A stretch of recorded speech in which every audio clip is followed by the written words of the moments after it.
La leyenda de la mujer vampiro de Árbol Grande en Ciudad Madero, Tamaulipas. Longina Robledo González, nació en Ocampo, Tamaulipas a principios del siglo XX, en el seno de una familia católica y trabajadora, que ante la fiebre del petróleo, muy pronto se mudó, siendo ella muy niña, al poblado de Árbol Grande. En la tranquilidad del poblado transcurrió su infancia y juventud, destacándose como una jovencita instruida en el principio de servir a los demás. Muy joven contrajo matrimonio con el ingeniero José Muro Lozano, quien hacia los años 1937-38 se convirtió en superintendente de la refinería Waters Pierce Oil Company, en los tiempos de la transición de la expropiación petrolera, luego de haber rechazado la invitación de la compañía Pierce para ir a trabajar a Venezuela. Joven y devota dama, pocos años después, hacia 1944, cuando el cura Ignacio Rosiles Namorado, originario de Coscomatepec, Veracruz, arribó como pastor a la parroquia de San Juan Bosco, en el corazón del vecindario,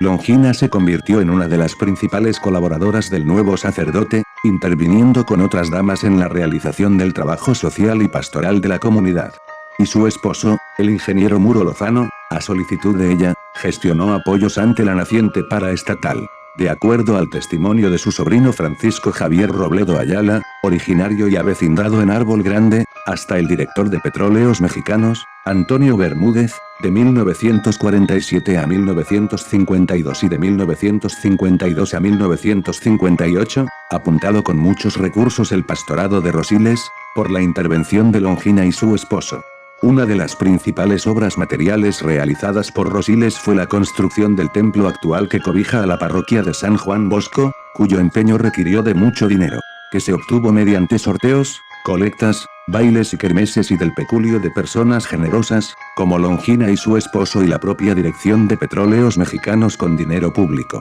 A partir de 1950 el ingeniero Muro Lozano fue trasladado a Salamanca, Guanajuato, en donde trabajó como superintendente de la entonces flamante refinería Antonio M. Amor, entonces la más moderna de América Latina, en donde él y su esposa prosiguieron con su labor social de ayuda a la humanidad y fundaron la Cruz Roja en aquella ciudad el 18 de marzo de 1951. Con el transcurso de los años, Longina, quien seguía conservando la amistad y estima de la comunidad eclesial de San Juan Bosco, tomó una decisión personal, pidió a su familia y al monseñor Ignacio Rosiles que el día en que ella falleciera su cuerpo fuera depositado en una cripta familiar, en la zona de Catacumbas, en su templo adorado, porque deseaba estar cerca de su origen. Rosiles y la familia estuvieron de acuerdo. En los inicios de la década de 1970 comenzó a sufrir los embates de una enfermedad y en 1973 falleció en Salamanca. Y aunque sus hijos quisieron darle cristiana sepultura en el panteón de aquella ciudad,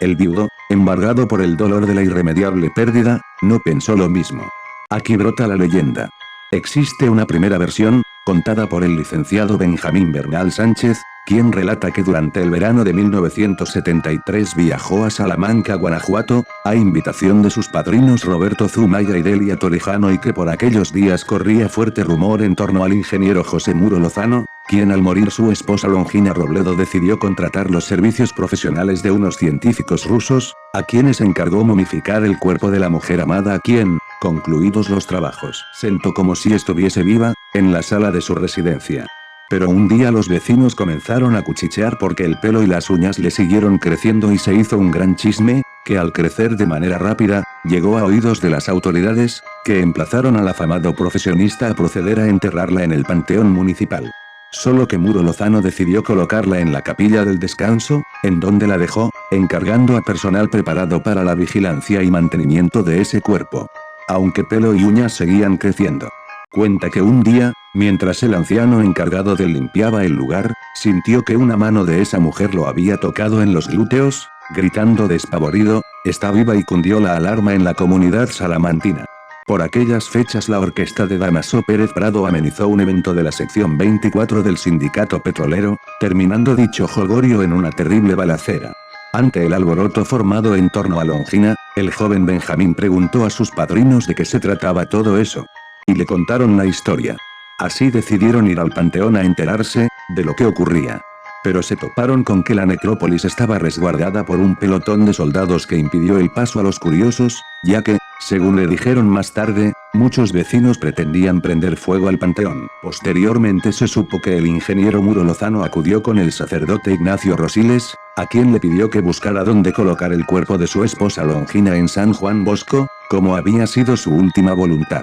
El padre Rosiles no tuvo problema en acatar la última voluntad de la señora Longina Robledo. Toda la familia aceptó, y se iniciaron los trámites correspondientes para el traslado del cuerpo desde el Panteón de Salamanca, al de Árbol Grande, para ser depositada en el sótano de San Juan Bosco. En 1973, en un suplemento especial de un diario de nuestra Puerto, se abordó la historia que a continuación narraremos, y ha traspasado a través de los años. Cuando el ataúd era trasladado en medio de la iglesia donde se oficiaba una misa en memoria de la benefactora mujer, este se les cayó a quienes lo llevaban sobre sus hombros, quedando al descubierto el cadáver. Se afirmaba que la imagen causó pánico entre todos los presentes, quienes por la impresión, salieron corriendo del templo. Posteriormente el cuerpo fue colocado en una parte del sótano de la parroquia, de manera provisional, mientras concluían los trabajos de la cripta. Un día, alguien entró y llegó hasta donde se encontraba el féretro, con el cuerpo de Longina, a la cual habían colocado en ese ataúd con las joyas que en vida usó,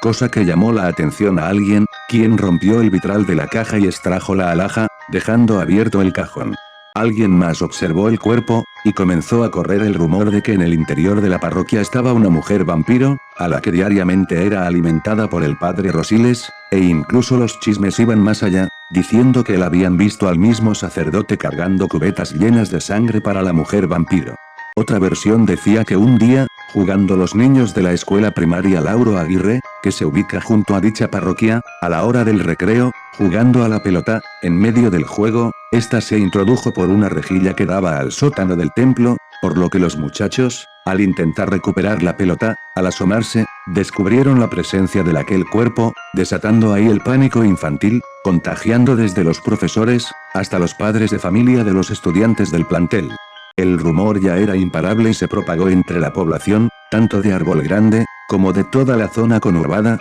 generando temor, acompañado de chismes y generando la psicosis colectiva por aquel año de 1973. Hubo varios intentos de quemar el templo de Árbol Grande, haciendo indispensable que el padre Rosiles, llamara a la cordura y negando la existencia de aquella entidad ya conocida como la mujer vampira, tanto en misa, como en su programa de radio. Sin embargo, el enardecimiento popular fue tan grande que se hizo necesaria la intervención de las autoridades civiles y hasta militares para evitar que prendieran fuego al templo de San Juan Bosco. Los vecinos del poblado maderense, no entendían razones, hasta que tuvieron conciencia de la identidad de la mujer vampiro, que no era otra que la antigua benefactora de la iglesia, persona importante para la erección del templo. La publicación impresa de esta historia causó un impacto tal, que durante semanas, cientos de personas se presentaron en el templo, llevando en mente la idea de orar por el alma de la difunta, de quien decían que andaba penando y era necesario que encontrara la paz. Se dice que cuando las autoridades,